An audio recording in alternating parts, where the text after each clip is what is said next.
Number 5. The Ring of Sylvianus. The Vine Ring, aka the Ring of Sylvianus, is a gold ring dating back to the 4th century AD. The ring was discovered in the fields of a farm in 1785 in Hampshire, England. Originally the property of a British Roman named Sylvianus, apparently it was stolen by a person named Sanicianus, upon which Sylvianus hexed the ring with a curse. That's right. In 1888, the owner of the property wrote about the ring in a history of his property, which is now a National Trust property. The ring went on display there in April 2013, where it's been ever since. Oddly, in 1929, during excavations of the site of the Roman Temple of Nodens at Lydney Park, archaeologist Sir Mortimer Wheeler discovered the now apparent curse that goes with said ring. Consulting shortly after with one J.R.R. Tolkien. That's interesting. The ring is apparently much larger than most rings as well, and was perhaps made to be worn over gloves. The band of the ring has 10 edges. Among it is the goddess Venus engraved, along with the saying, "Live in God." Yeah, that's pretty awesome. The lore goes, while at the temple, Sylvianus' gold ring vanished. Believing the thief to be an individual named Sanicianus, Sylvianus demanded supernatural justice. And at the Temple of Nodens, crafted and carved a hexed tablet known as the Curse Tablet, or Defixio. On the tablet, he wrote, quote, "For the god Nodens, Sylvianus has lost a ring and has donated 1/2 of its worth to Nodens. Among those named Sanicianus, permit no good health until it is returned to the Temple of Nodens." Yeah, that sounds like a spell to me. You better return that, buddy. Nodens is like Poseidon. Yeah, that's not good if he's out there looking for you. Number 4.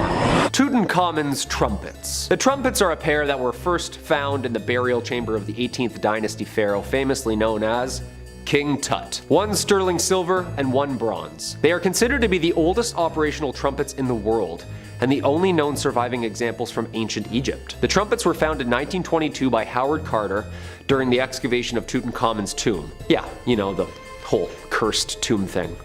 The bronze trumpet was discovered in the tomb's antechamber in a large chest containing other military objects and walking sticks. The silver trumpet was found in the actual burial chamber. Both are engraved with decorative images of the gods. Similar looking trumpets feature in Egyptian wall paintings that are usually, but not always, but most associated with military and war. Silent for more than 3,000 years, the trumpets were played for a live audience of 150 million people through a BBC broadcast live in 1939. And then World War II happened, because apparently the curator of the Tutankhamun collection at the Egyptian Museum says whenever someone blows into it, a war occurs. The same thing happened in 1967 and the 1991 Gulf War, when a student was doing research on Tutankhamun's collection and gave her a whirl. Yeah. The bronze trumpet was one of the artifacts stolen from the Egyptian Museum in Cairo during the Egyptian looting riots in 2011, and then, hilariously enough, returned weeks later. Yeah, apparently it's like really cursed, like haunted cursed. Guy didn't want it anymore. Shocker.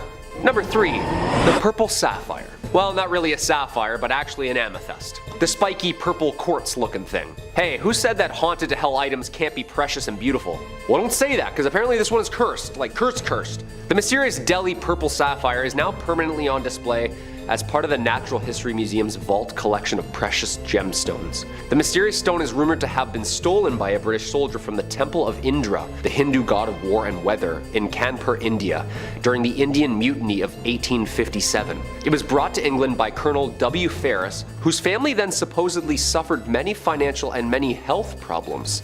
I love how financials first. The stone was given to Edward Heron Allen, a scientist and writer, in 1890, who claimed to have started having bad things happen to him and those who were lucky enough or unlucky enough to see or hold it. He came to the conclusion it was hexed with a curse, and eventually decided to have it stored away in a bank vault inside 7 locked boxes with a note of warning to anyone who dare handle it. Allen warned that the Delhi Purple Sapphire is cursed and is stained with blood and the dishonor of everyone who has ever owned it. Weary of its alleged powers, he kept it locked away in 7 boxes and surrounded by good luck charms. He also left strict instructions not to remove the amethyst until 33 years after his death. It's very specific. Heron Allen's own daughter was forbidden under every circumstance to even touch or handle the stone, which, half a year after her father's death, she donated the amethyst to the Natural History Museum, where it's on display today. Okay, so his own daughter donated this thing. She didn't even want it. That's a little spooky. Now, I mean, he was a writer, and writers can exaggerate sometimes, but not giving it to his own daughter and her not wanting it at all after his death? That sounds a little bizarre to me. Number 2, the haunted book. Okay, so sometimes we all find spooky doodles from the past we drew as kids. Finding old spooky pictures or letters written, that can be fun and great for scary stories. Apparently I drew aliens a lot. Yeah, who'd have thought? This next item holds more than just letters though. It holds power. This haunted book was given to Brighton's very own haunted house, Preston Manor, after a Kent family who owned it claimed it caused them to be plagued by ghostly visitors and spectral visions. A haunted ledger which was found bricked up behind a shop wall has been acquired by the museum. Phew. The ledger was donated by Josephine Beniovitz. The book was discovered by her father, Tony Beniovitz, in 1988 when he was demolishing a shop which closed in 1984. Having taken it home, the father and daughter believed they suffered a number of spiritual visions and images of men, women, children, and apparently soldiers on horseback. The ledger, which dates from the First World War, was a clue at maybe who was visiting them. The daughter was told by one of the spirits that the book must be returned to Brighton where its first entry was written, which was in December 1915. The terrified family delivered it to Preston Manor, which is known for its paranormal occurrences and spiritual events. A medium visiting the house inspected the book and confirmed that they could sense evil omens emanating from its pages. It remains locked up only to be viewed after cleansed. Yeah, I don't think I'm going anywhere near this thing. Yeah, all those old books are usually wrapped in like someone's skin or something evil. Yeah. No thanks. And coming in at the number 1 spot, the Iceman. This definitely had to be my number 1 spot. And it's not my favorite UFC fighter, Chuck Liddell. But this is the most terrifying find of all. Not really much of an item either, but more like a 5,000-year-old frozen and perfectly preserved human mummy that was discovered in 1991 in the Otzal Alps in Italy. Otzi, of course, is the name researchers chose to name the mummy for obvious location reasons. This frozen mummy is of a man who believed to have lived 5,300 years ago. Otzi is believed to have been apparently murdered before being frozen in its time. This is claimed after the discovery of an arrowhead found embedded in his left shoulder and various other wounds on his body. He also has multiple different DNA types on his clothes, suggesting he was in combat or in danger in his last moments. The nature of his life and the circumstances of his death need more investigation, but scientists believe he's Europe's oldest natural known human mummy, offering a very shiny new view of the Copper Age. A huge glacier surrounded him after he died of exposure and preserved his body in a mile-high ice cube. However, this is where it really gets spooky. Once unearthed, rumors of a curse surfaced too and grew stronger as people linked to him began to die, often in accidents or natural health problems. All in all, so far 7 deaths have been tied or loosely related to Otzi's de-thawing, including forensic pathologist who was killed in a car accident en route to give a speech about Otzi the Iceman, a mountaineer who died in an avalanche, a hiker who discovered the Iceman on a hike with his wife and later perished after falling down a treacherous path. A molecular archaeologist was found dead in his home after he was finalizing a book about Otzi. The head of the forensic team died of a heart attack, another discoverer died of a brain tumor, and another researcher perished of multiple sclerosis. Yo, say what you will about curses if you believe them or not, when people start dropping all involved in this one find, there's gotta be some sort of otherworldly connection going on here. Whatever the case may be, this find is one of the most scientifically precious and also one of the most spiritually terrifying. Should we study this mummy some more and unearth more mysteries of the past, or should we risk the lives of those who study it? In at 5, Frederick Remington Museum. Located in Ogdensburg, New York, this museum was built in 1810 by David Parrish, before eventually being occupied by American painter Frederick Remington, who would later die in 1909, in the house. His home would later go on to house his most notable artworks, opening its doors in 1923, remaining open to this day. Now, with a house that's seen a lot of death, it's not crazy to believe that it is housing many a spirit that is yet to pass on. Now, according to museum director Laura Foster, the most prominent entity residing in the museum is that of Madame Ameriga Vespucci, a woman from the 19th century who was reputed to, I quote, to be won in a game of cards, aka killed. Now, in March of 2015, 2015, a psychic medium, Frida Gladel, conducted a walkthrough of the museum. She noted that although there was no full-time spirits lingering within the bricks, she did in fact encounter a lot of residual energy within its walls, including that of a woman believed to be Vespucci, who informed the investigators that it was not cards that killed her, but instead a nasty owner of the neighbouring museum, according to the transcriptions of the walkthrough. Now, Laura Foster has been quoted in saying that a lot of these reports have been embellished and perhaps the ghostly talks of the museum are getting the better of it, but still, supernatural reports keep coming in. In at 4, Merchant's House Museum. Now a museum, the Merchant's House was originally populated by the Treadwell family from 1835 to 1933, and who are rumoured to be haunting the old museum. Many visitors have reported seeing ghostly figures that match up the images of the Treadwell family. Gertrude, the youngest daughter, is most prominently seen roaming the halls. She passed away in 1933. Every year, paranormal investigators flock to the museum, including Dan Sturges, who documents the ghostly activity through recordings and pictures. Though no firm evidence has come out of the investigations, that does not stop the reports from rolling in. Communications manager at the museum, Emily Wright, has stated, "The museum would never come out and definitively say, yes, we're haunted. Yet visitors have matched reported sightings with images of the family." Very creepy. Coming in at number 3, we have the haunted painting. The Smithsonian is home to a number of beautiful, artistic, and haunted paintings. Take this painting for instance. It's called Memorial and was painted by Benton Spruance in 1951. Just by looking at it, it gives me the chills. The painting features a bunch of floating creepy heads or masks with a skull and cross in the background. For starters, why does that one eyeless lady look like the mom from Coraline? Like, I saw the painting and that's immediately what I thought. Unfortunately, not a lot is said about this art piece, but Benton was known for creating pretty dark pieces of work, this being one of them. And according to a number of visitors and staff members, they believe that this painting is haunted. For starters, guests have complained about feeling uneasy near the painting. Workers have experienced the exact same thing. They claim that the painting gives them the creeps. Not only that, but apparently there was also a cold spot around the painting, which was odd because there was no vent or anything nearby. But around the painting, it felt as if someone was blowing cold air directly on the back of their neck and arms. Now, the painting was gifted by a man named John B. Turner, and it makes me wonder, why did he donate it? Did he know it was haunted? Did creepy things happen to him when he was around the painting and that's why he donated it? Who knows, but probably.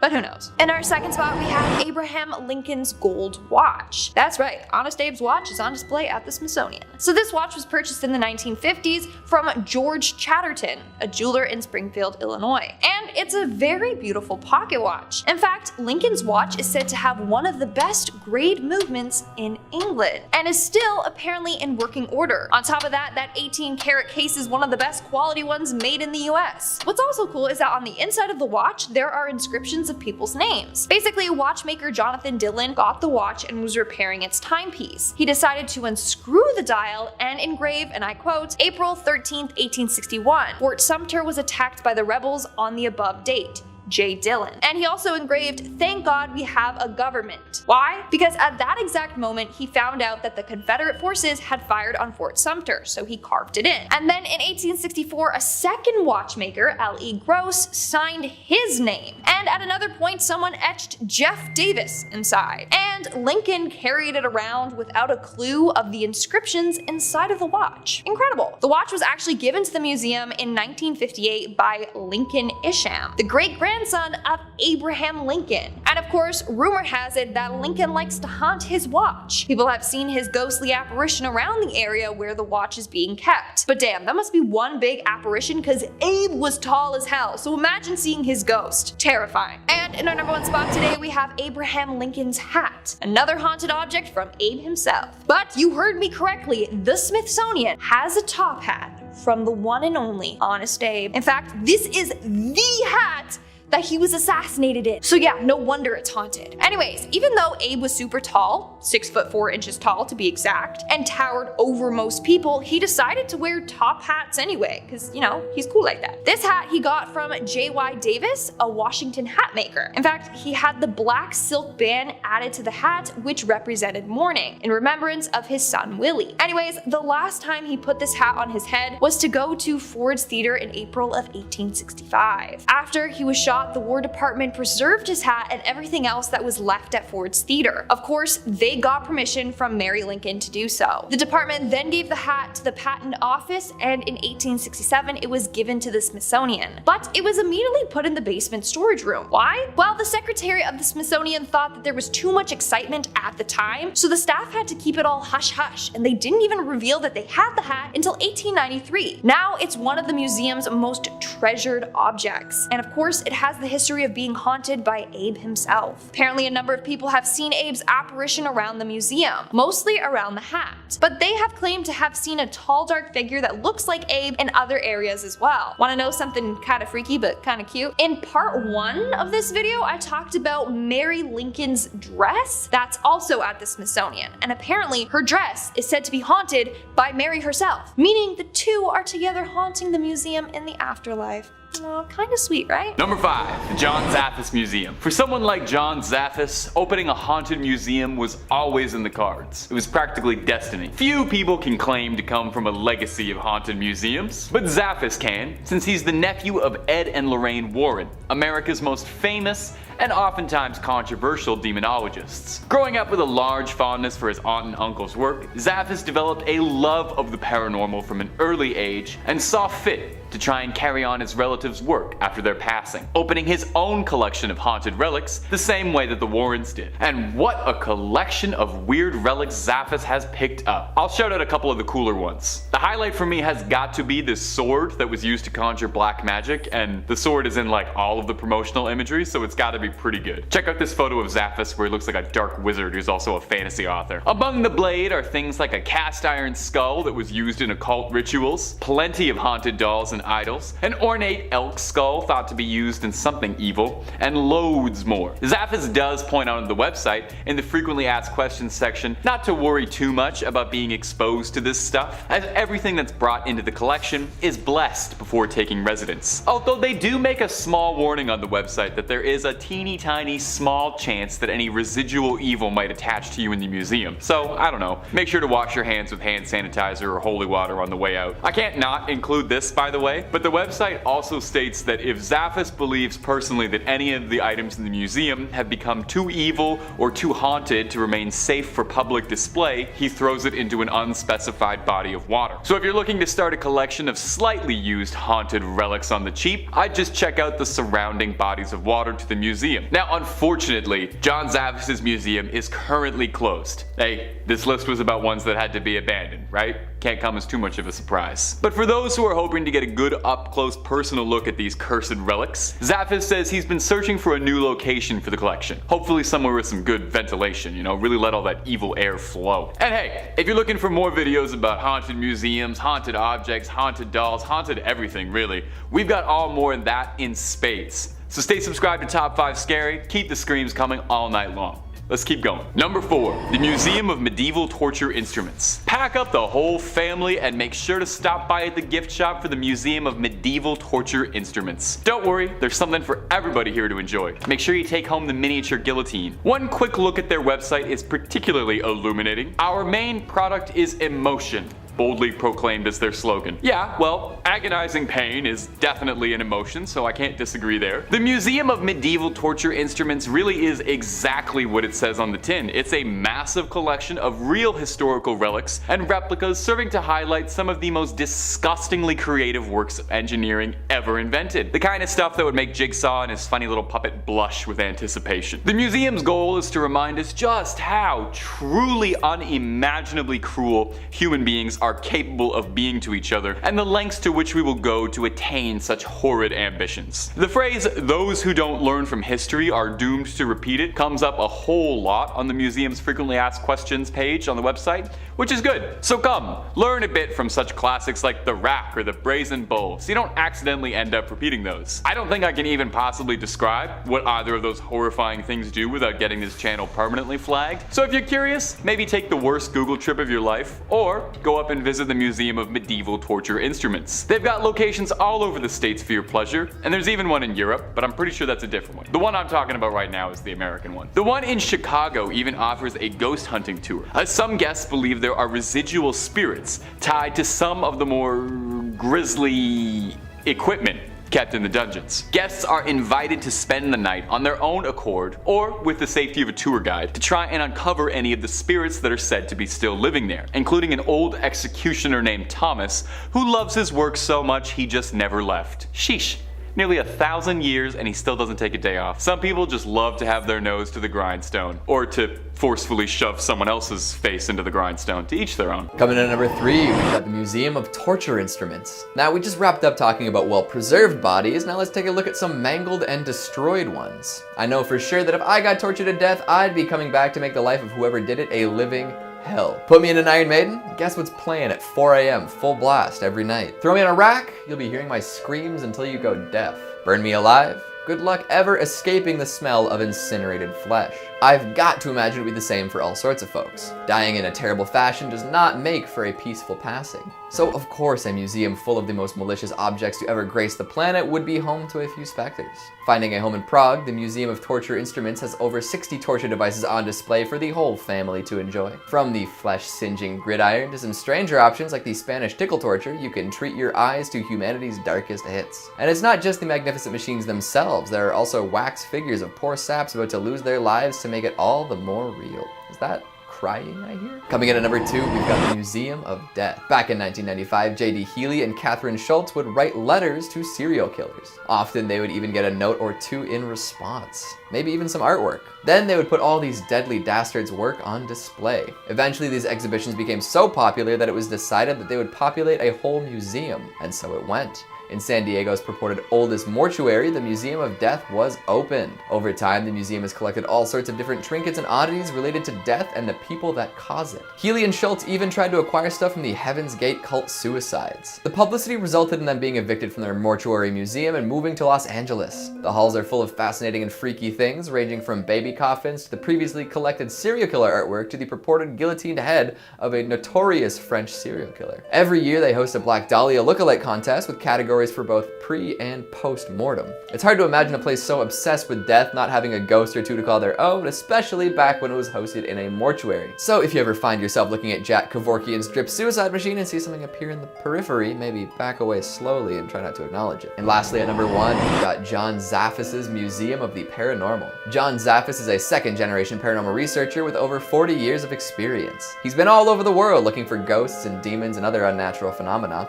A prolific public presence, he's starred in reality TV shows, made appearances in documentaries, and has been an expert guest on many a radio program. All of this knowledge about the world beyond our own has been put to good use in his very own museum. Many of the items he has collected over the years are held here. While some are simply curios from interesting places, Zaphis claims that a lot of the items held here are indeed haunted. He'll cleanse the items before putting them on display, although some are particularly active and must be kept in special cases. And if you've heard of Annabelle, you know exactly what that means. The museum showcases a sword used in satanic rituals, a military jacket that supposedly gave a girl vivid dreams of the battlefield, and even the Virgin Mary statue that the haunting in Connecticut was based on. It's kind of like Ed and Lorraine Warren's museum, but with a little less Hollywood scrutiny behind it. There's no billion-dollar franchise backing Zaphis, just a few movies here and there. However, this makes me wonder what might go on here at night. If the ever-prolific Warrens had trouble keeping the reins on Annabelle, you have to wonder what Zaphis is doing to keep his evil objects at bay. Number 5 on this list is the British Museum. The British Museum has a super haunted item in it that is said to be somewhat responsible for the death of hundreds of individuals. The unlucky mummy. Museum Crush says not actually a mummy, but the mummy board or coffin lid of an unknown high-status woman from the 21st or 22nd dynasty.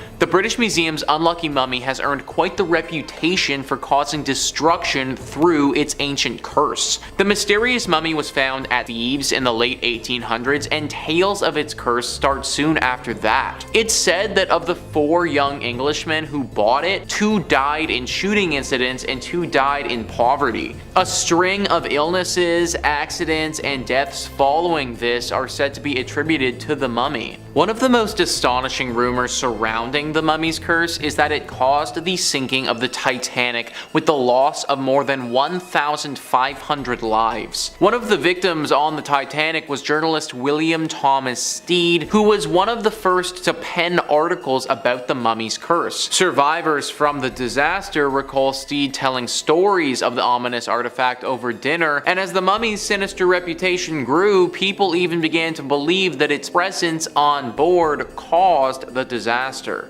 Now I will say this, there was no actual record of the mummy being on the Titanic. I mean, think about it. If it was, then how could it be in the museum right now? It would be at the bottom of the ocean. So we know that it was never actually there, but that didn't stop it from cursing the boat all the same. It's believed that Steed carried this curse onto the ship, and that the telling of these stories are what ultimately cursed the ship to begin with. Almost as if bringing up the mummy multiple times in a row unleashed its power. For my sake, I really hope that this isn't the case though. Pretty sure I've talked about this mummy a few times before on this channel, and if this is like a Beetlejuice thing, like say it so many times and then it happens, then I could be in for some trouble. Number 4 on this list is the Royal Museum's Green Witch. So apparently the Queen's house in the museum actually has a cursed piece of architecture built into it. Museum Crush says, rather a large object, the tulip staircase of the Queen's House of Royal Museum's Green Witch lays claim to being the first geometric self-supporting spiral stair in Britain, and is rightly regarded as one of the great features of the former royal residence. But it is also the location of the Rev R.W. Hardy's famous ghost photograph. The retired Canadian vicar and his wife visited the house in 1966, and like many people before and since happily snapped away at the elegant spiral of stairs. But it wasn't until they returned to British Columbia and developed their films that they noticed a scarily cloaked spectral figure climbing the stairs. Subsequent investigations into both stairs and photograph have thrown no further light on the unearthly mystery, although as recently as 2002 a member of staff reported seeing a ghostly figure cross a balcony of the stairway before disappearing in time-honored ghostly fashion through a wall. I guess you could argue the staircase isn't necessarily an item, but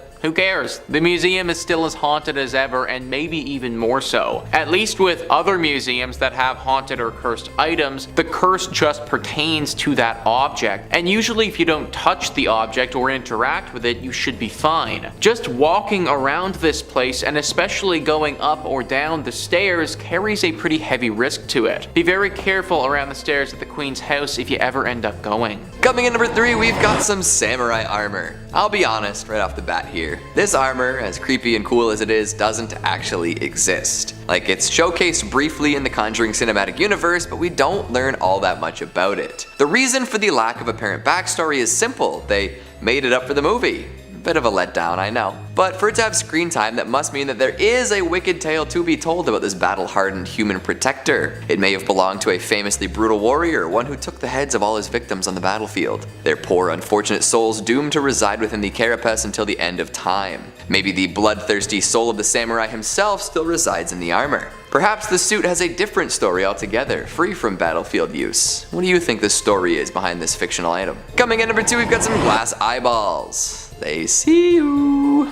In general, old school prosthetics fall under the uncanny valley classification.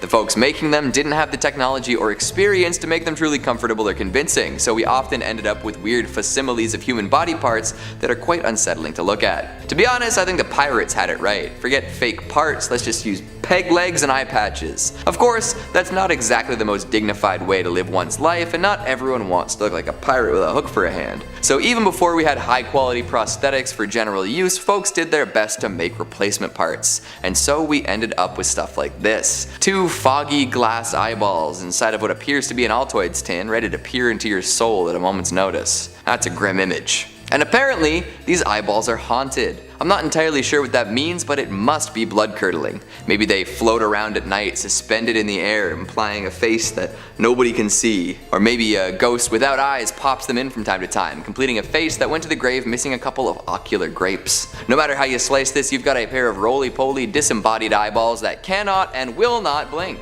Things they must have seen. And finally at number 1, we've got a dark magic doll. Unsurprisingly, the Warrens had a massive collection of scary dolls. Annabelle and the Shadow Doll are just the beginning and are likely so well known compared to the others thanks to their relative power. These two will act on their own and often cause mischief and misfortune without being prompted. The Dark Magic Doll is a little different, where it's still imbued with a curse but has to be used by a human to take effect. According to Tony Spera, son-in-law of the Warrens, it operates kind of like a voodoo doll. By adding an image of the person you're attempting to harm to it, you can use it to cause plenty of pain in their life. Make the doll look like your target, perform a quick ritual, and maybe add some of their hair to the equation and you're set. Then you hang the doll and wait for it to take effect. Apparently those who are targeted by the effects of this magic doll will soon fall ill and eventually succumb to this illness. So don't be messing around with it for no reason. You've got to go in with intent. And just for funsies, please let us know if that's something you plan on doing in the future.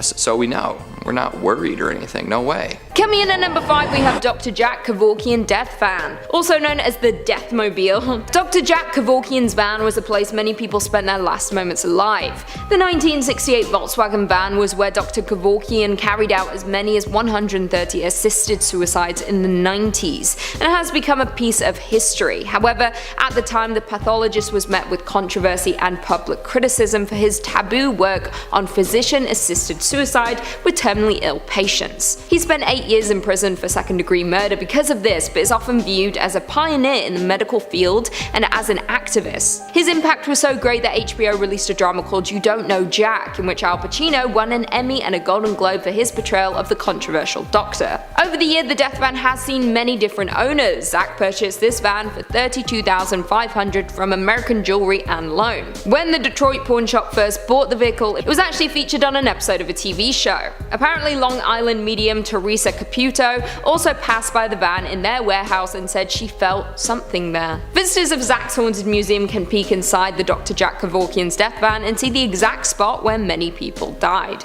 Coming in at number 4 we have Ed Gein's Cauldron. This is certainly one of the more gruesome relics on display at Zach Bagans' Haunted Museum, and it's believed to have belonged to the butcher of Plainfield, Ed Gein. He's known for not only committing 2 murders but mutilating corpses and fashioning items from human skin. Some of this morbid creation include masks made from real human faces, a human skin lampshade, and a female skin suit. Although his kill count doesn't technically classify him as a serial killer, he still served as inspiration for several fictional serial killers like Leatherface from Texas Chainsaw Massacre and Buffalo Bill from The Silence of the Lambs. This cauldron is said to have been a place for Ed Gein to boil body parts in, but its authenticity is largely unknown. It was auctioned off in 2015 by a man named Dan McIntyre. He claimed to have inherited it from his grandmother, who bought it in 1958 at Gein's estate sale following his arrest. That's bleak as The highest bidder was Zach, purchasing the little pot for $2,800. At the time, Dan said he was happy to be rid of it, as it was the source of strange phenomena.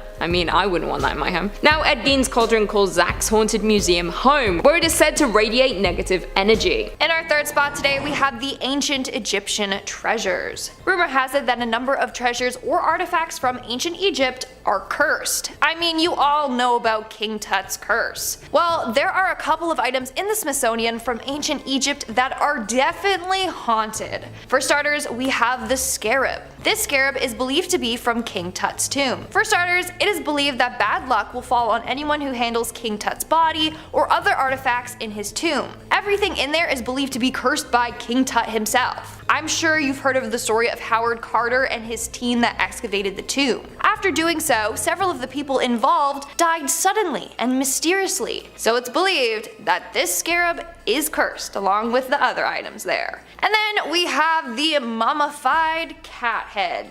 Yeah, you heard me. Now, this one actually isn't from King Tut's tomb, but a woman named Mab B. Nylon donated a cat's head. Yeah, just the head.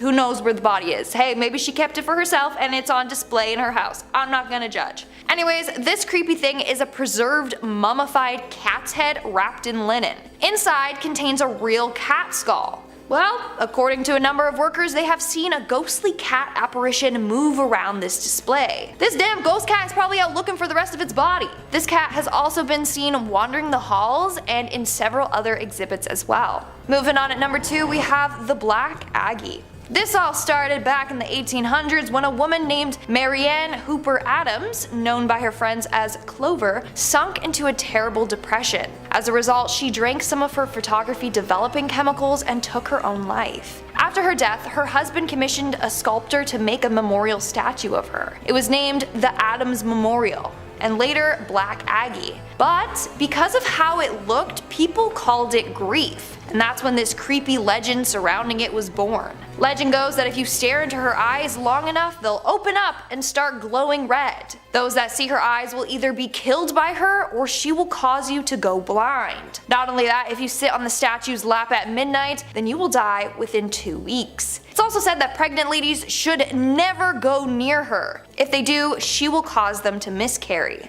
Of course, this is just a creepy legend, right? Well, supposedly there's real life stories of this haunted statue taking people's lives. One man put a cigarette out on the statue's hand and he was later found dead with a gunshot wound to the head. Another man was found dead at the foot of the statue and no one knows his cause of death. Now, you may be wondering how the statue got to the Smithsonian. Well, because of the legend, a lot of people were breaking into the cemetery at night to visit it, and it was often vandalized. So the family donated it to the museum where it remains to this day. And in our number 1 spot today, we have the Hope Diamond. This is a very beautiful diamond from India, but here's the thing. It was stolen from India, and then a curse was placed on it. Back in 1792, the Hope Diamond was part of a Hindu statue. It was one of the idol's eyes. And then somebody went in and took the 115-carat diamond out. Upon discovering that the diamond was stolen, priests put a curse on it. The curse was said to affect anyone that put their greedy little paws on it, which turned out to be a lot of people over the years. And guess what? Bad luck befell to every single one of its owners. It's said that the man who stole the diamond shortly came down with a raging fever and died shortly after. Legend continues on saying that his body was ravaged by wolves. Continuing on, King Louis XIV bought the stone and had it recut in 1673. He died of gangrene, and all his legitimate kids died early on in life. Then we have Marie Antoinette. Apparently she wore it as well. And we all know how bad things ended for her. Another story involved an heiress named Evelyn Walsh McLean. She bought the Hope Diamond and everyone around her started to die mysteriously. First it was her mother-in-law, then her son, then her husband left her and later died in a mental hospital, and then her daughter. She later sold the diamond to get rid of this curse. That's not even half the people affected by this diamond, like the list goes on and on. Now the haunted diamond is on display at the Smithsonian. Hopefully no one will ever try to steal it because we don't need to relive its curse over again. Coming at number 5, we've got the Satanic Idol. Now, Satan is usually quite a controversial figure. In the past, any mention of the name would have been associated with something terrible, especially as satanic panic swept the nation. Why won't anyone think of the children, right? We love to assign weird moral values to stuff to ensure our political weight can be thrown around, but I'm getting off topic. These days, the jury is out on Satan. Many folks love the guy and worship him as ardently as anyone else would worship their deities. Some say he's a more forgiving figure than plenty of other gods and demigods. However, this idol doesn't seem to be associated with that end of the satanic spectrum. This one comes from the bowels of hell and brings with it misfortune and terror, or so they say. Let's take a look at this interesting oddity. With a misshapen horned head, piercing blue eyes, and a strange, unnaturally slim body, this doesn't necessarily look like the powerful demon most folks would assume is Satan. Artists can take liberties with the things they create, so don't write it off simply based on its looks. Apparently, a young hunter had been scavenging through the woods in Connecticut when he stumbled upon this cursed idol. He didn't really know what to do with it, but he took it along just as well. Soon after coming into possession of this horned artifact, he ran into an old man in dark robes, one telling tales of doom and horror. This, of course, spooked the hunter, who discussed this interaction with his friends. Eventually, after some sleepless nights and anxiety, he was put in contact with the Warrens, who came by to evaluate the idol. They deemed it haunted indeed and took it off the poor guy's hands. I'm sure he was very glad to be free of it. Ed and Lorraine strapped the devil thing in and brought it back to their museum where it still remains. So if you ever get a hankering for some devil worship or really want to look into some Gollum-esque blue eyes, you know where to go. Just be careful. That cloaked man in the woods is said to have been a worshipper of Satan, using the idol in dark and terrible rituals. I'm sure it's safe in the museum, but who knows? Coming in number 4, we've got the toy monkey. What is it about old school toys that makes them so creepy? Like, at some point in history, every single toy maker decided it was time to stop making them look that way and move on to much cuter, cuddlier, cooler, and overall less frightening things. Maybe tastes changed, or folks just collectively woke up to the fact that they were letting their kids play with nightmare objects, but regardless of the reason, I'm glad we've left these designs in the past. Dredging up these figures makes for some good spooky times though, right? Take this toy monkey for example. Would you buy your kids something like this these days? I'd wager no, and for good reason. Not only is it unsettling to look at, plenty of similar monkeys have been featured in the spookiest of scenes across Hollywood, but there's a lot of dark energy imbued in this particular monkey. The one at the Warrens Museum is said to carry a terrible curse. Hell, it was even featured in Annabelle Comes Home. So what does a little monkey have to do to earn such a reputation? Well, this one seems to stalk people, torment them, and then kill them. Oh no. Imagine this thing suddenly appearing in your life one day, then as time went on it started popping up in places you know you didn't leave it. Little monkey cymbals might be heard crashing in the middle of the night, and disembodied shuffling can keep you from sleeping. All that's creepy, but it's still just a toy, right? Hold up. Did its eyes just glow? That is some monkey business I want no part of. But hey, at least this one in particular is locked away and not to be recirculated into the general population of antique monkey toys. Well, for now anyway. Coming in number 3, we've got demonic masks. Masks hold such rich meaning all across different cultures. The obscuring of one's face can cause so many things to happen, both good and bad. There's the classic idea that once a person puts on a mask, they will finally act as their true self. Others know that masks can protect folks from recognition, whether that means from other humans or paranormal entities that want to take something from you. On stage and in day-to-day performance, masks are associated with deception and hiding one's identity. So when they're used in dark rituals or other haunted rites, they may be inhabited by things other than people.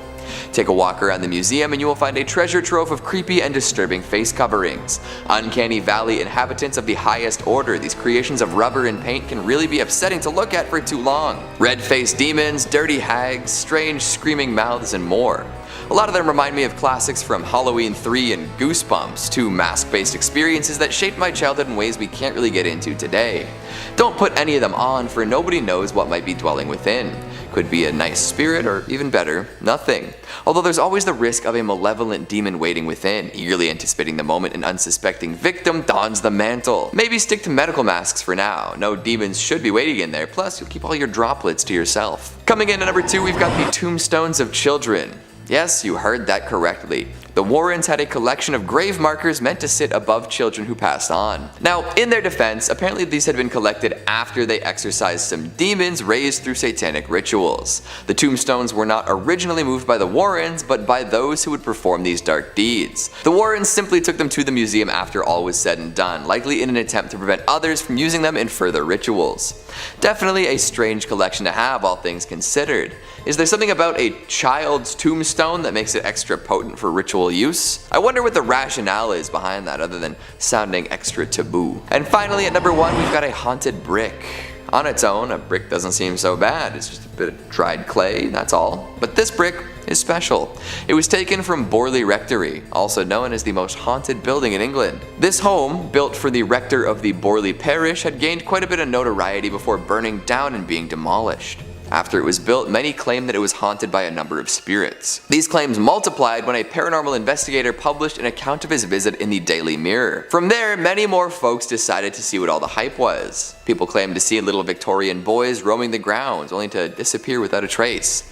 Cars have been assailed by phantom thumps, and ghost lights shine brightly in their mirrors. But why would a building built for a rector be haunted from day one? Well, there's an ancient rumor that Borley Rectory was built upon the same grounds that the Benedictine monastery once stood.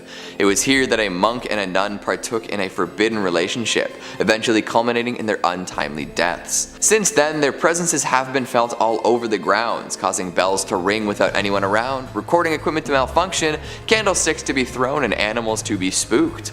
The rectory and the monastery are gone now, but the Warrens did procure procure a piece of the famously haunted place before it fell.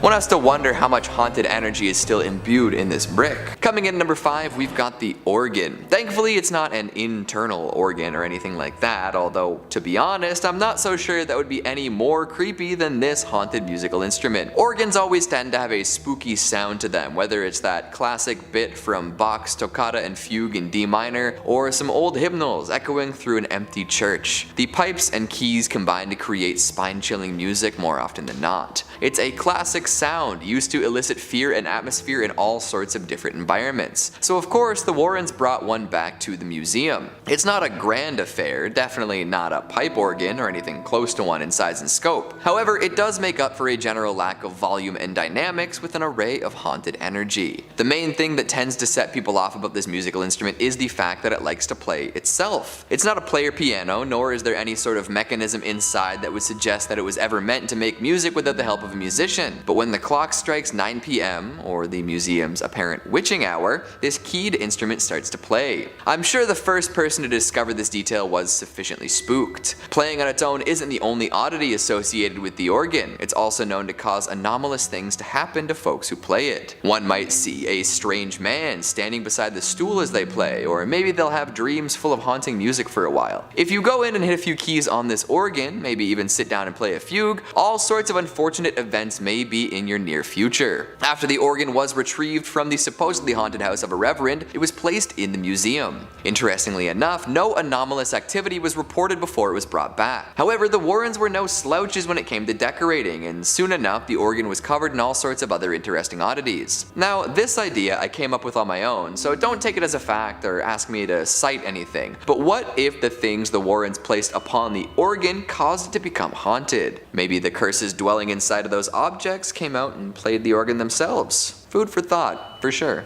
Coming in number 4, we've got human skulls. Speaking of objects that may or may not be cursed but also make for great decorations, the Warrens had quite the collection of human head tops. The pearly white bone matter that makes up the shield for our most important organ. That's right, plenty of human skulls in the museum. And not just for archaeological and medical purposes, these were skulls supposedly used in different satanic rituals. Oh boy. There is one in particular that stands out thanks to its interesting coloration and decorations. The eye sockets are painted bright pink and really pop, and some of the teeth are a yellowy gold, and there is a large star adorning most of the skull's forehead. It's placed on an ornate stand among a plethora of other spooky knickknacks. I guess I shouldn't really be comparing a human skull to a knickknack, but here we are. Now, like I said before, the human skulls accumulated by the Warrens were supposedly used in satanic rituals quite a few times. I can't really elaborate on exactly what that would look like, but the fact that they were there means that it's possible the skulls are now cursed. The demons contacted during said rituals could have left some sort of residual energy in and around the skulls, especially because they did originate from humans. Folks have been terrified of satanic rituals for ages, often using them as shorthand for scary, morally depraved activities. We might not be able to figure out exactly what happened with these skulls, but they definitely hold some sway over folks who might visit the museum. It's morbid, it's creepy, and it smacks of the paranormal. Just hope that this kind of thing never ends up happening to your skull. Or you know what, maybe you'd prefer that the top of your head ends up in a museum. That's one way to stick around for a while, right? Number 5, the organ. Music is the basis of like every good horror movie, isn't it? Music playing from the other room by itself? Yeah, that scares the shit out of me. When I forget my Bluetooth is on and I hear the music from the other room, my heart skips a beat. And there's some Shakespeare sonnets on there, you know, so it sounds like some dudes in the other room just talking to me in Old English. Well, there's actually an instrument that plays by itself, apparently every night around 9 p.m. Unless it has priests bless it to keep it only wood and ivory. Apparently it likes to play a little number or two from the other side. Residing in the Warrens Occult Museum in Monroe, Connecticut, Ed Warren, the husband of the famous demonologist duo, apparently likes his classic music. Well, not live, I should say. He obtained the organ apparently after authorities cleaned out a haunted house owned by Reverend Eliakim Phelps in Stratford, Connecticut. Somebody from the authority at the city of Stratford reached out to Ed asking him if he'd be interested in obtaining a musical instrument in which needed some special handling. Nothing like a dusty old haunted organ, like the old hockey games and churches organs, you know? Apparently one night Ed was woken up by the sounds of the chords of the organ being played. It was late at night, so naturally Ed thought maybe someone had broken in and was fiddling downstairs with the instrument. Ed went down to check it out, and as soon as he entered the museum where the Warrens' haunted items are kept, the organ would just stop. Yeah. Creepy. And also annoying. Like, Why do ghosts always do that? It's so like trickster of them, you know? This would happen over and over and over again. The organ finally stayed quiet semi-permanently when after the Warrens asked a priest to bless the organ on a regular basis. Apparently it needed to be continuously cleansed or else the mysterious pianist would start their eerie tune again. Yeah, organs have to be the scariest instrument on this planet. So Halloween-y sounding, you know what I mean? And so Dracula-ish. Toccata in D minor, just... Number 4, the wedding dress. Your wedding day is supposed to be the happiest day of your life, isn't it? Dressed to the nines, till death do us part, cake smashed into your face, yada yada yada, and of course, that iconic wedding dress, you know? Yeah, it's tradition. So what's this wedding dress doing in the Warrens Occult Museum then? Well, the official story behind the white gown in the Occult Museum is that of the White Lady of Union Graveyard. She has been spotted for decades. Many claim they have seen the lady in white at Union Cemetery. She's said to walk the graveyard at night, and locals tell us they've also seen her on nearby roads. Union Cemetery sits just off the junction of routes 59 and 136 in Easton, Connecticut. The legend goes, it's the home of a spiritual entity that allegedly walks the property. I can tell you that now for a fact that this place is haunted. It's one of the most haunted places around, said Lorraine Warren herself. Yeah, and she's seen some stuff in her time. One of the most infamous encounters is that late one night a man was driving down Stepney Road in his pickup truck just past Union Cemetery. Out of nowhere, a woman in a white dress appeared in the middle of the road. The man couldn't slow down in time and struck the woman head on. When the man screeched to the side of the road, there was no sight of the woman he had hit. Apparently this happens more often than you think on that road. Whoever she was, apparently the couple has her dress locked in the Museum of the Occult Finds and deems it spooky enough to leave it alone. Number 3, the statue of Osiris. And speaking of ancient Egypt, we arrive yet again at something stolen. The statue of Osiris. In 1971, during an excavation in Saqqara, Egyptologist Walter Bryan Emery found a small statue of the Egyptian god of death, Osiris. He and his assistant returned to the dig site's office in a nearby village as Emery took the statue of Osiris with him. Once at his house, Emery went to the bathroom to shower, and after moments, his assistant began to hear Emery screaming. He found him clutching the sink, clearly experiencing some kind of trauma. His assistant said that Emery stood there paralyzed. I grabbed him by the shoulders and dragged him onto the couch. Then I ran for the telephone. Emery was diagnosed with paralysis of the right side of his body and was unable to speak. He actually died the following day. Talk about curse of the pharaohs. It's been said that there was a possession of a Canadian woman who believed her home had also become haunted by said statue. The woman gave it to the Ontario Museum, which returned it home to Egypt. Have we seen this video of said statue moving on its own? Like, this is from a Manchester museum, and this thing is just moving on its own all day. Yeah, this god's pretty powerful, and this stuff needs to be respected, you know? And returned. Like, you can't just steal stuff and throw it up in a museum overseas. Especially the stuff that clearly says in hieroglyphics, do not remove this, you will be cursed. We're uncovering more and more buried Egypt every day. Just please be respectful and leave the stuff alone after discovering and documenting it. And whatever you do, don't play any more instruments, okay? Number 2, Ballista Balls. Almost 2,000 stones were found during archaeological excavations in the Gamla Natural Reserve, of which the ancient Jewish city of Golan Heights used to sit. This is the site where the largest number of ballista stones from the early Roman period were found. Basically, these little sanded stones are perfectly smooth and perfectly designed for ancient machine gun slingshots. Oh yeah, and of course, by sling or hand. In 2020, a ballista ball in Israel was returned to the authorities 15 years after it was stolen. Apparently the balls were very cursed. Why was this particular ballista stone considered to be so cursed? Who knows? The artifact has been returned by an anonymous person under the name Moshe Manis. According to Moshe, the thief who stole the ballista stone stole it in 2005 when they were a teenager. Yeah. Oh yeah, it's definitely not me. No, it's a friend of mine. Yeah, no, definitely not me. Him and his friends were touring a display of ballista stones at the Jerusalem Walls National Park in the city of David. These ballista stones were used by the Romans when they were fighting in Jerusalem in 70 AD as part of the first Jewish-Roman war, known also as the Great Jewish Revolt. The man returned the 2,000-year-old Roman ballista balls from Gamla and actually wrote a little note on it saying, quote, "These are 2 Roman ballista balls from Gamla, from a residential quarter of the foot of the summit. I stole them in July 1995, and since then, they have brought me nothing but trouble. Please do not steal antiques." You said it, buddy. Those stones have seen their fair share of bloodshed. You don't want any part of that smoke. And coming in at number 1, the Wailing Skull. Our number 1 spot, of course, the one that scares me the most. Skull banshees screaming throughout the middle of the night. Oh yeah, just screeching ghost heads. You know this is a thing, right? Like way more common than we think.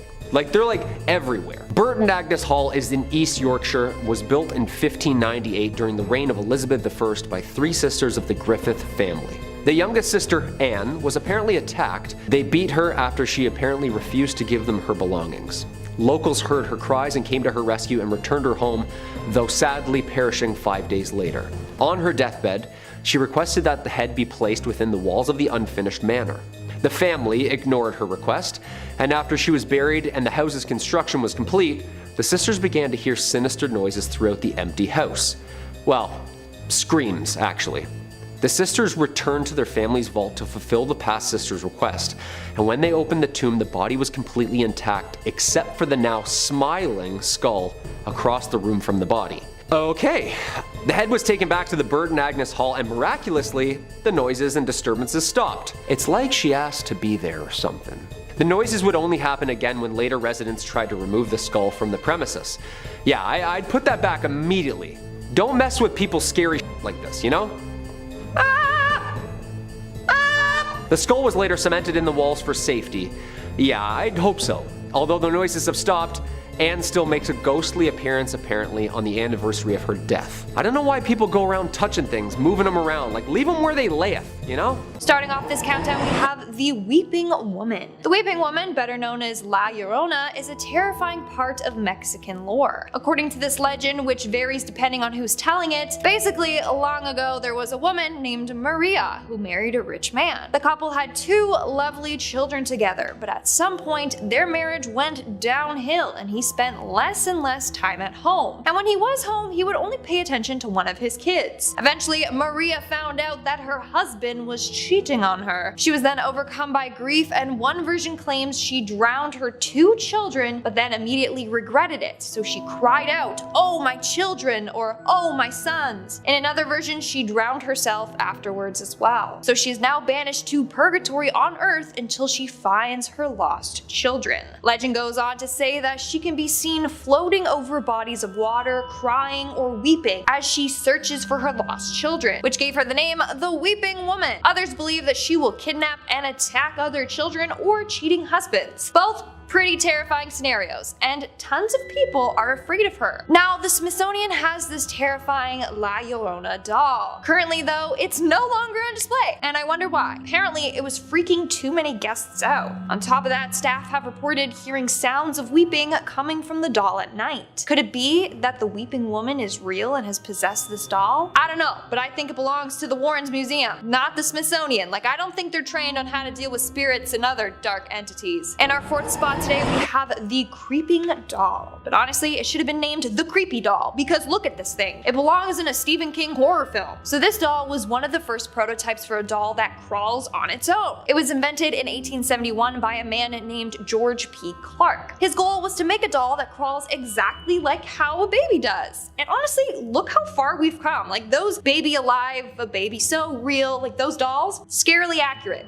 Anyways, so the doll's head, arms, and legs were made out of painted plaster. From there, they were hinged onto a brass clockwork body. The doll then moves forward by rolling along on 2 toothed wheels. But honestly, it just looks like a creepy robot baby. So not only is this doll terrifying looking, but then it slowly just creeps along. Watch out, this thing will haunt you in your sleep. And honestly, it doesn't surprise me that it's possibly haunted. Staff workers have seen this thing creeping forward on its own. Others have claimed to hear sounds of children laughing or crying near it. Just keep this thing far away from Annabelle, okay? Imagine the damage she could do with those bad boy wheels. In at 3, Torquay Museum. Now I just had to include this one on our list, not only because it's creepy as but also because it's in my neck of the woods, Devon, England. Torquay Museum was founded in 1844 and holds a dense collections of artifacts from across the globe. Now there is no firm evidence or folktales reported on the museum, but there have been 2 unexplainable occurrences over the last 10 years that even paranormal investigators can't seem to wrap their heads around. To begin,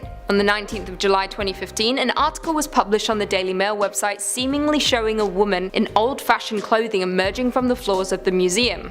Take a look. Now, looking at it, you may just think it's a hazy picture of a girl in front of a fire. However, this picture was taken during one of the ghost hunting evenings at the museum, and according to multiple sources, nobody was in the room. Manager of the museum, Carl Smith, said, "We saw something in the middle of the photo, and when we adjusted the contrast, we clearly saw the woman. It was a bit of a surprise and pretty creepy. From the angle of the photograph, it looks like she is submerged into the floor, almost like she is below floor level." Creepy stuff. However, this isn't the only unexplainable evidence to emerge out of the museum. A year later, CCTV footage captured this moment from the museum gift shop. Take a look. Now, papers flying off shelves isn't abnormal, but the rate and speed in which it happens certainly is. I'm calling Ghostly Farm Girl spirit for sure. What do you guys think though? In it too, Smithsonian Institution Building. Opening its doors 10 years after our previous number is the Smithsonian Institution Building, and it is rumored to host many spirits within its museum, including founding donor James Smithson, whose remains have resided in the museum since 1904. Now, in 1973, Smithson was briefly disinterred after claims of his spirit wandering the halls of the museum at night began to surface. The coffin was opened and his skeleton was still in its rightful place, thank God. The reports still come in of his unsettled entity roaming the building. Smithson isn't the only spirit to supposedly be haunting the building either. Spencer Fullerton Baird is another sighting written about by the Washington Post. Baird was the museum's first ever curator, and he is also rumored to be walking around the halls with Mr. Smithson. Other sightings include explorer Emil Bessels, Secretary Joseph Henry, and paleontologist Fielding B. Meek, who died in one of the castle's towers with his cat. Have you been to the Smithsonian? If so, have you seen anything otherworldly roaming the halls? Crying for help, perhaps? Let us know. And finally, in at number 1, the Cleveland Museum of Art. Not only a world-famous art museum, but the museum located in Cleveland may now be the most notable for housing the spirit of Claude Monet, the infamous French Impressionism painter. If you don't know, Monet had a distinctive look, a full salt and pepper beard, and would typically be pictured wearing bowler hats. So when reports started rolling in of staff spotting a man that resembled that description surveying the museum, people got interested. After a new installation arrived at the museum named Painting the Modern Garden, Monet to Métis, a staff member snapped this shot of a man that looks frighteningly similar to Monet, overlooking the new installation. Now, many have accused the museum of setting the picture up themselves in order to draw on the public. However, with the museum's history of ghostly residents, it seems unlikely. Former museum director William Mathewson Milliken has known to be spotted from time to time wandering around the museum, as well as the subject of the painting Portrait of Jean-Gabriel de Thiel at the signing of the Treaty of Vienna by oil painter Jacques-André Joseph Aved. They've also been noted to be spotted observing their own likeness in the picture. There are far too many reports to go on, otherwise we'll be here all day, but I highly suggest you look into the ghostly accounts from the Cleveland Museum of Art. Coming in at number 5 is the Pitt Rivers Museum.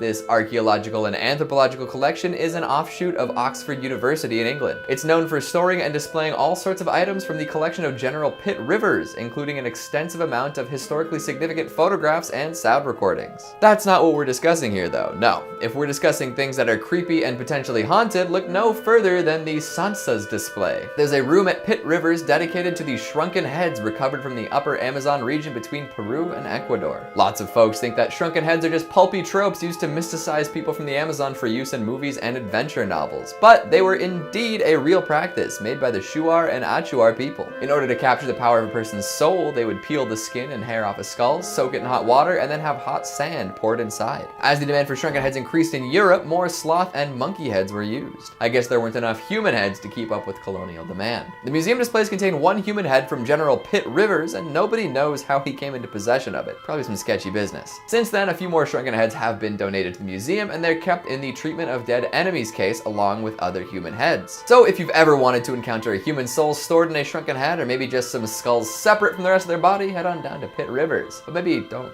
look them in the eyes though. Coming in at number 4, we've got Catacomb dei Cappuccini. And if just the heads aren't enough for you, consider heading down to Italy to see a massive collection of mummified bodies. Back in the 16th century, the Capuchin monastery ran out of space in its original cemetery, leading the monks to excavate crypts beneath. After mummifying a few friars, it became somewhat of a status symbol to be entombed in the catacombs, with many folks asking to be preserved in fancy clothes. In fact, for a long time, the catacombs were maintained through donations from relatives of the dead. Bodies would be displayed prominently as long as money was flowing, but if donations stopped, they would be moved to less easily viewed areas. Eventually, thousands of mummified bodies were put on display, organized by signifiers like class, gender, and profession. Nowadays, the catacombs are open to the general public, so anyone with an interest in preserved people can head out and see. Photography is strictly prohibited, and grills have been put up to prevent people from tampering from the deceased. But if folks were concerned enough to have their bodies dressed up and displayed, I would say they're more likely to stick around to make sure that it happened, right? In a tomb full of thousands of preserved bodies, there's gotta be a few ghosts circulating to make sure everything's the way they'd like it to be. Number 3, the Penang War Museum. I think it's a very good sign that your museum is a friendly,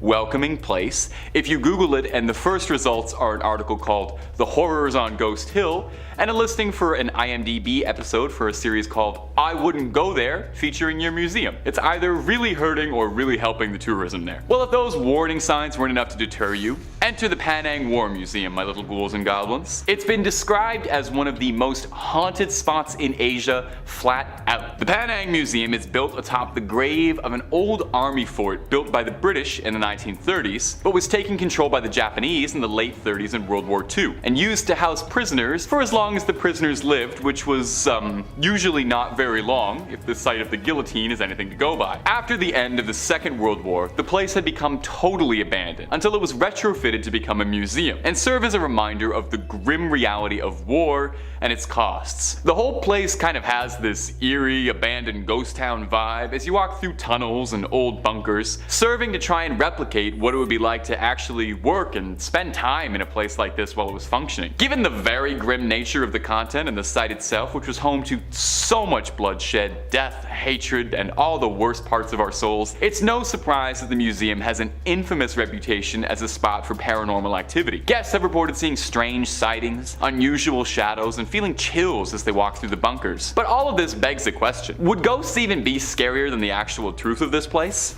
Now, I've never been, but from what I was looking at and gathering for this, it seems to me like the true horror of the Penang Museum is that it's a reflection of some of the worst parts of the human experience. A reminder of what happens during wartime and what people do to one another. This place doesn't need stories of spirits. It's haunted enough as is by the memories that will forever be tied to it. Number 2, the Mutter Museum. Mutter is the German word for mother. That's your fact for today, so you can tell your Mutter that you learned something from this video. Well, this isn't a museum for moms or about moms, although they're more than welcome to come. The Mutter Museum in Philadelphia isn't quite like the other museums on this list. It's not particularly known for being paranormal or haunted, but rather it's a collection of medical oddities and curios all arranged behind cabinets in a very clean, professional manner. It's not known for vengeful spirits or anything walking the halls, but rather just home to an incredible amount of very creepy things in jars. Every picture of the place looks like something out of a mad scientist's lab, a background of a B horror movie set, that one weird place from that one Harry Potter movie, maybe I'm remembering that wrong. Amputated limbs float in jars next to organs, fetuses from all sorts of animals you can imagine, and more bones than you could possibly shake a femur at. They got skulls of all kinds. They got skulls for days.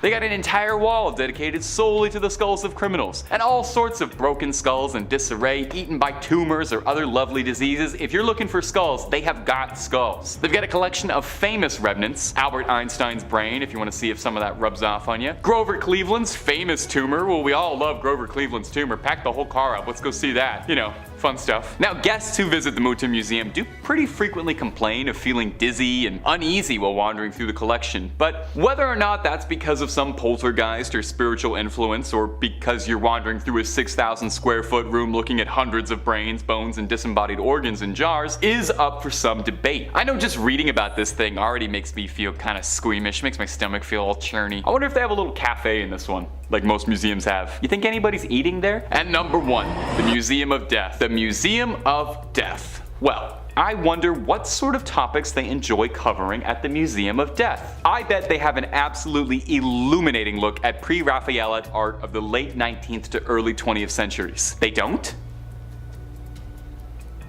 What? No, at the Museum of Death, opened in Hollywood in 1995, which was opened by a married couple with the intention to make people happy to be alive. Whew.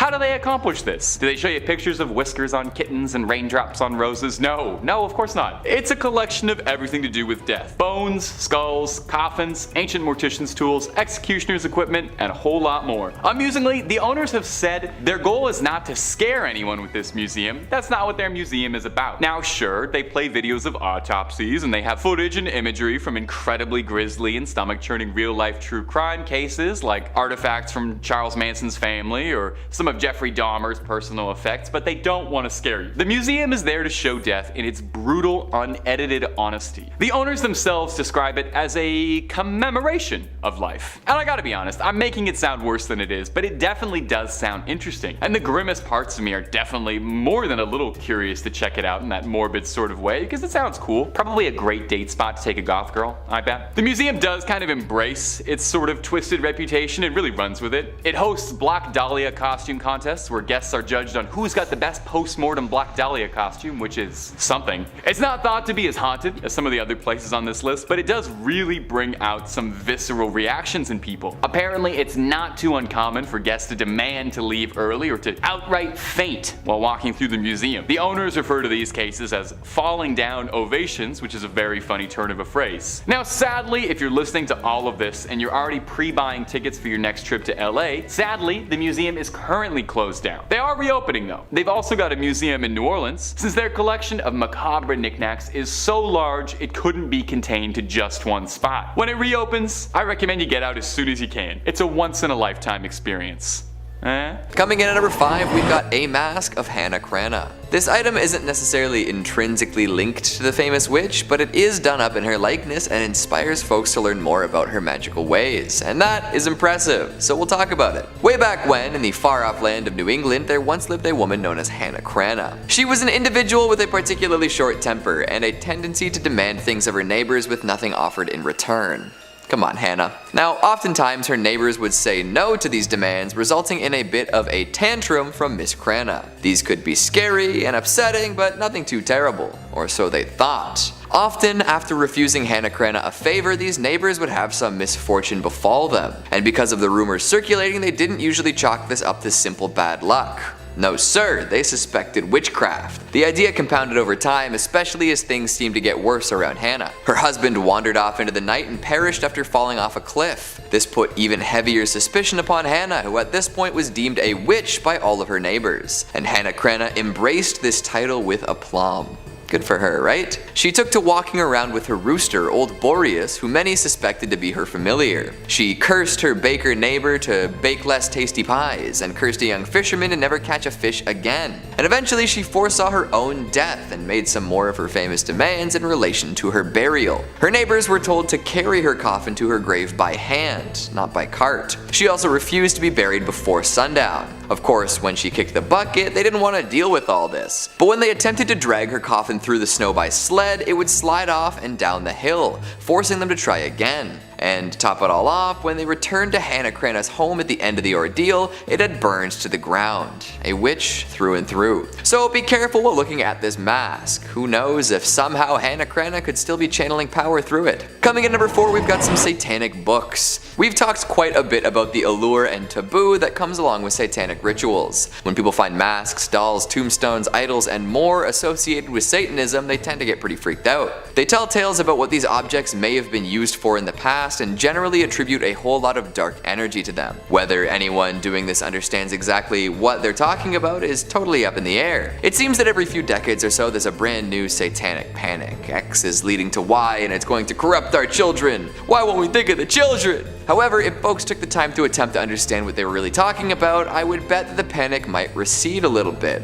The frantic reactions of the ill-informed will never stop, will they? On the many shelves of the War and Occult Museum sit volumes and volumes of satanic books. These could be read by those afraid of what rituals might be impacting people around them, or they could sit there and look scary. If you're afraid of something, it is likely that you just don't understand it. Demystifying ideas and people and creatures is often a good way to really get to the core of what makes them scary, and then you can see them for what they really are. People would probably claim that all these satanic books at the museum are haunted or cursed or have a history of being used in evil rituals, but would never themselves read one to find out exactly what the contents entail. Maybe that saves them from being haunted, but also it could cause them to live in ignorance longer, using fear as an excuse to make broad assumptions and statements. I know this isn't a fantastic analysis of the actual books found at the War and Occult Museum, but I feel like when discussing things like this, it can be helpful to encourage curiosity over fear. Who knows? Maybe you'll learn something useful. Hopefully without having to resort to rituals and sacrifices. Number 3 on this list is the Thirsk Museum. Located in Yorkshire Museum, this tiny little quaint museum is the last place you would expect to see something haunted. Enter in the Busby Stoop chair. Museum Crush says, Yorkshire drunk, criminal, and coin counterfeiter Thomas Busby murdered his father-in-law and fellow counterfeiter Daniel Aughty in 1702. Busby was arrested at the local inn and sentenced to death by hanging. According to legend, he laid a curse on his favorite chair at the inn, saying death would come soon to anyone who dared sit in his seat. After his execution, his remains were hung in a gibbet from a stoop at Sand Hutton Crossroads, now the location of the Busby Stoop Inn. The inn and surrounding area were said to be haunted by Busby's ghost, but one chair there in particular had developed a rather sinister reputation following a string of tragic accidents. Second World War airmen who sat in the chair were said to never return from their missions, and the chair also linked to several road accidents and fatal illnesses. In 1978, the inn's landlord removed the chair to Thirsk Museum just a few miles down the road. The chair is now suspended high above the ground at the museum to ensure that no unassuming soul can ever fall foul of its curse again. It's been hung there, unmoved, for 40 years. I've looked into this chair further, and for a while there, it really was that if you sat in this thing, you were going to die. It wasn't going to happen in a year from now or something like that either. Like,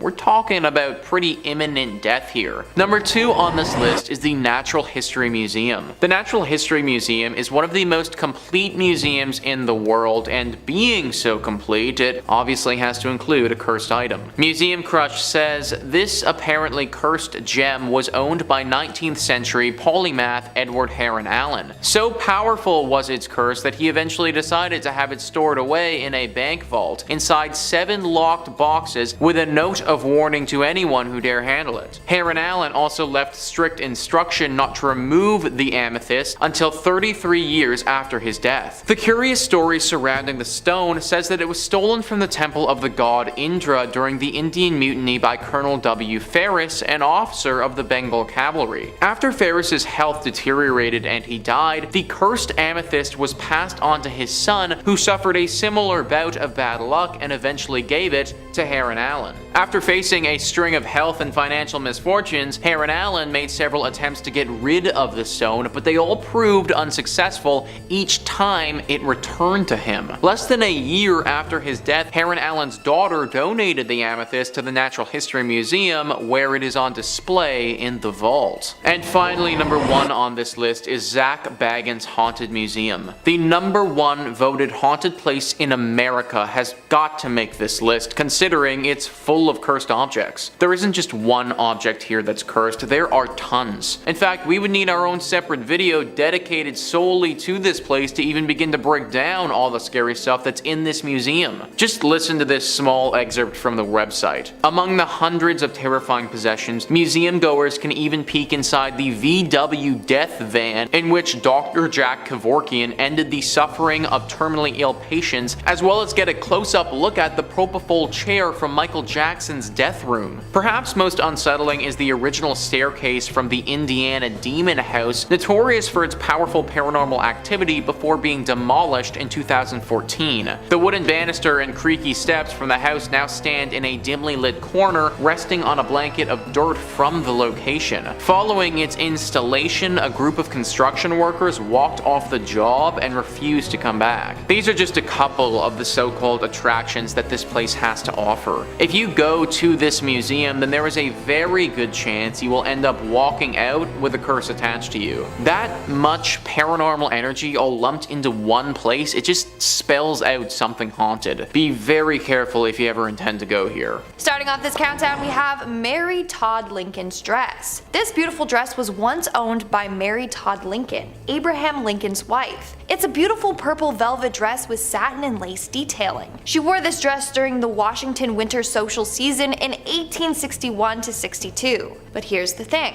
After her husband's death, Mary went into mourning for a long period of time. In fact, she stayed in widow's clothes up until her own death in 1882. So she had no use for this dress anymore. So she gave this dress and some of her other items to her family members. This dress was given to her cousin Elizabeth Todd Grimsley. In 1916, Grimsley's son sold the dress to the Smithsonian's First Ladies collection. And now, apparently, it's haunted by Mary Todd herself. People have heard weeping when they have been near this dress. On a number of occasions, they have actually seen Mary Todd Lincoln's apparition by the dress. Thankfully, she means no harm. But if you think about it, it's quite sad. Even in the afterlife, she's still mourning over the loss of her husband. Hopefully, she can eventually find peace and reunite with him. Moving on to number 4, we have the Smithsonian. One of the most haunted items in the Smithsonian is the museum itself. It is haunted by a number of ghosts. As a result, they actually offer ghost tours on location for people interested in the paranormal. On a number of occasions, workers have seen past Smithsonian scientists who would work on the collections there. But the most active ghost is that of the Smithsonian's first curator and second secretary, Spencer Fullerton Bard. Almost all of the night guards at the Smithsonian have seen his ghost wandering the halls. They see him gliding through the halls, people try to talk to him, and then he disappears into thin air. Then you have the ghost of Secretary Joseph Henry, that also likes to show his face around town. According to the night guards, they said, and I quote, "Henry is often seen fully clothed in the garments he wore in life, walking through the exhibits before returning to his post." His post being the statue the museum has in place for him. Dude, what in the night of the museum is this? Seriously. Then you have the countless unidentified entities that also haunt the halls. These are just like black shadowy figures people have seen in passing. At least it seems like these ghosts mean no harm. Like, sure, it's kinda spooky, but at least they aren't malicious. Also, hit that thumbs up button if you want to see me go ghost hunting at the Smithsonian. I'm down. I'm down. Coming in at number 3, we have the Demon House Staircase. The original staircase from the Gary Demon House is said to be so haunted that construction crews walked off the job and refused to come back after its installation. Set back in a dimly lit corner, the wooden staircase rests on a layer of dirt extracted from the location famous for demonic activity. The Demon House was located in Gary, Indiana, and was unfortunately home to the Ammons family. It was said to be a portal to hell, and the demons seemed to emanate from beneath the stairs, the same stairs displayed at Zach's museum. There were reports of demonic possessions, a child levitating, and many other disturbing events. The family's matriarch, LaToya Ammons, had to undergo multiple exorcisms as a result. It was so bad that even the local police department and social services were convinced of its purported hauntedness. There are things in this world that we will never fully understand, like why Zach decided to buy the home plagued by demonic entities. He did shoot his documentary Demon House there, where he investigated the haunting. It must have left an impact on him because the house has since been demolished and the stairs continue to haunt Zach's museum. Coming in at number 2, we have the Devil's Rocking Chair. This sinister chair is linked to a very famous investigation done by Ed and Lorraine Warren, and its story serves as the plot for The Conjuring: The Devil Made Me Do It. Zach actually purchased this chair for $67,000 just hours before the death of Lorraine Warren. Ooh, creepy. The Devil's Rocking Chair was the site of the infamous exorcism of David Glatzel, who was allegedly possessed by a demon. The 11-year-old at the time was being tormented by a man-like demon who resembled a beast with sharp, jagged teeth, horns, and hoofs. As the haunting progressed, the chair was said to be under the demon's power, and David would often see the beast sitting in it. Ed and Lorraine performed numerous exorcisms on David in that very chair. The final exorcism was a success, and the demon was expelled from David right into his sister's boyfriend, who killed his landlord shortly after. after. He pled not guilty due to demonic possession, a first in American history, citing that the devil made me do it. It didn't work, by the way. In 2019, the Devil's Rocking Chairs exhibit actually had to be shut down because it was doing its job a little too well. 6 different people shared the same disturbing experience with the chair. They all had bouts of uncontrollable crying, and one even collapsed above it. The museum having adverse effects on visitors isn't anything new, with ambulances having to be called in the past, but this was the first time in the museum's history that an exhibit had to be shut down. And finally, coming in at number 1, we have Dybbuk Box. In the number 1 spot is known as the most haunted object in the world, the notorious Dybbuk Box. According to Jewish mythology, a Dybbuk is a malevolent spirit that's said to haunt and possess the living, and the Dybbuk Box is home to the evil entity. This wine cabinet is so haunted that it actually served as inspiration for the horror film The Possession. The Dybbuk Box first became a sensation when it was listed on eBay, along with an extensive ghost story attached to it. After some owner hopping, it came into Zach's possession. Shortly after the Dybbuk Box arrived in the museum, holes allegedly began to appear around the haunted cabinet. A downtown Las Vegas marketing executive also apparently witnessed a black-cloaked apparition pass through the exhibit's door while doing a private tour with Zach. This haunted relic is no joke. Even Post Malone was apparently cursed by the Dybbuk when he visited the museum with Zach himself. After touching Zach's shoulder, who was resting his hand on the box, Post Malone had a streak of terrible luck. In less than a month, his private jet was forced to make an emergency landing when 2 tires blew out. His house was broken into by armed robbers, and then he got into a car crash. Coming in at number 5, we've got a vampire coffin. Say what? The resting place of an undead bloodsucker? In this museum? Well, what happened to the previous tenant? Was it forceful eviction, or maybe a what we do in the shadows scenario where a vampire hunter snuck in through the basement and exposed an ancient vampire to sunlight? Regardless of how they came into possession of this burial box, the story probably isn't too pleasant. Still though, what a find. According to Ed and Lorraine, the coffin once belonged to a modern day vampire, but they didn't really elaborate too much on the details. That kind of vagueness just makes me want to know more, you know? Unfortunately, that story may have died with the famous couple, but we can definitely consider a whole plethora of options. There are all sorts of implications that come along with someone claiming to possess a vampire's coffin. How modern are we talking here? Were there other vampires in this one's undead community? Are they trying to blend in with the rest of society at this point, or is it a John Carpenter's vampires scenario where they're looking for more blood than ever? There haven't been too many sightings of vampires lately, at least by my count, so one has to wonder what's been going on. Twilight is trending again, so there's gotta be some sort of vampiric element in the air. A couple more months till October and then we'll know for sure. I wonder if there's anything inside the Warren's coffin. I guess we can't really check at this point, but hey. If anyone has visited or seen someone open the coffin, would you be so kind as to drop the details down in the comments? I'd love to know if there are any rosaries, fangs, or vampire bones left behind. Maybe even some scorch marks that might suggest that the vampire did indeed get burned. Gosh, a modern vampire. I wonder if they like video games or watching sports on TV. Coming in number 4, we've got cursed photographs. Cue the Nickelback jokes. Look at this photograph. Every time I see it makes me suffer. Not as catchy, but you get the point anyway. While none are particularly legendary, you can definitely assume that any photographs at the museum have a creepy backstory. I'm actually kind of surprised more cursed photos aren't circulating these days. It seems like a lot of photographs with spirits and curses imbued within are from the age of the darkroom, or even before that. Do you think that tintype pictures were more likely to be cursed? I suppose there was the good old practice of death photos. Plus, plenty of folks got included in family photos, even post-mortem, because the experience of having your picture taken was so rare. Folks have a lot more opportunities to snap pics of their friends and family these days, so images of corpses made up to be more alive are probably less common, at least as far as I know. The internet is a deep and dark place, and I'm sure there are folks who would pay top dollar for something like that taken with a mirrorless DSLR. Oh boy. Back to the museum though, there are entire walls covered in creepy old photographs. It kind of feels like a haunted house attraction at a theme park sometimes, now doesn't it? We've got brides with their faces totally obscured, white dress and all. Are those flowers symbolic or something? I guess we can't really know. Images of sinister looking men in hunting garb adorn the walls as well, making folks wonder what their story might be. Sullen-faced children looking past the camera, images of demonic figures, questionably dark photographs of things difficult to make out the works. To look at these photos is one thing, but to have one in your home is something else entirely.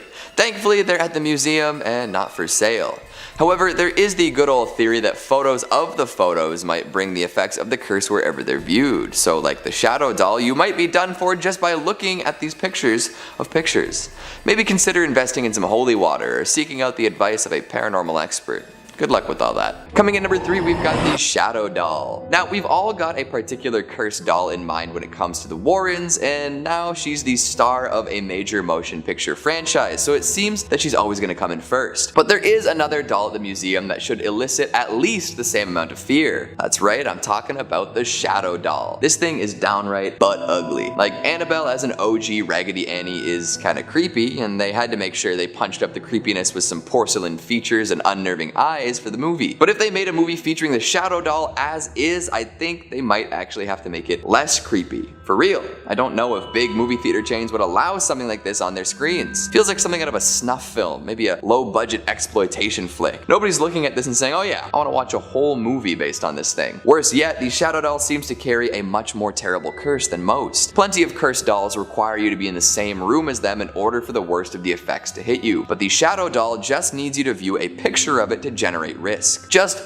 looking at it means there's a chance it'll visit you in your dreams and kill you there, Freddy Krueger style. And based on looks, I don't think it would make it fun like Freddy does. It would just be brutal and upsetting. Goodness gracious. Coming in number 2, we've got the Pearls of Death. These are known for their outrageously dangerous powers. They might just look like a nice set of pearls waiting to be adorned by the fanciest of folk, but be warned, the glamour is not worth the price. And I'm not talking about how much you pay for them. No, it is not money that these pearls want, it is your life. Owners of this particular string of aquatic orbs have complained time and time again of the necklace constricting around their throat and choking them. According to the first woman to adorn herself with this luxurious item, she felt as if she was being strangled as soon as she put them on. She attempted to take them off, but was unsuccessful. Panicked, she rushed out to request help, and it took multiple people yanking on the string to finally set her free. Since then, people have been very reluctant to wear these pearls. Some believe that a Satanist or black magic worshipper cursed the necklace before it was given to the unfortunate woman. Kinda like the opposite of a holy person blessing an object. How fun. I wonder if we got a priest in there, whether they could cancel out the curse. I suppose not too many people are willing to test whether or not the pearls are still strangling. And finally, at number 1, we've got Annabelle, the Warren Museum tenant who needs no introduction, the mistress of the glass case, the shadow clawer of college boyfriends, the mega million movie star herself, Annabelle. What a classic cursed doll. Honestly, I'm sure the museum could liquidate most of their other objects and still have a similar crowd come by if they just kept Annabelle. Legendary. She looks a little different in real life than in the movies, although I'm sure this is true of any movie star. We've already discussed her Raggedy Annie appearance, especially compared to the more porcelain figure in the flicks. However, this doll makes up for a lack of spooky looks with a plethora of terrifying tales. After being gifted to a nursing student, Annabelle started acting strange. She'd move around the house on her own and leave little notes to the girls living there. Eventually, she would attack and strangle the boyfriend of one of the students, leaving them desperate for help. The Warrens soon arrived and whisked the doll away. However, they seemed to know just how wretched and terrible she could be, and as such, they locked Annabelle away in a holy box. This seems to keep her at bay, but who knows? Someday she could break free once again. I'm sure there are plenty more extra cursed and haunted objects held at the Warrens Occult Museum, but today we've only got time for 5. Coming in at number 3, we've got the Haunted Music Box. Just another classic spooky object. Where would we be today without spring-wound machines that generate tinkly renditions of famous tunes? I feel like every 10 movies or so, there's a shot of a haunted music box. Maybe that's a thing of the past at this point, but we do know that the Perron family dealt with a whole lot of nonsense stemming from a music box in the first Conjuring movie. Some things that appear in the Hollywood flicks don't actually exist in the real world, and they're just there to add some intrigue. The samurai suit and the Feely Mealy game were a couple examples of that, but we'll leave it at that for now. We'll focus back on the music box instead. After playing a big role in the exorcism of Bathsheba, it gained some wicked notoriety. Folks who had seen the movie assumed that this object was cursed in exactly the same way. That's not really the case, but it is fun to imagine, right? Music boxes are classic vessels for curses, especially thanks to the general creepy vibe the music can give off. How many cheap horror creations make use of a distorted music box song and some creepy childish laughter? Actually,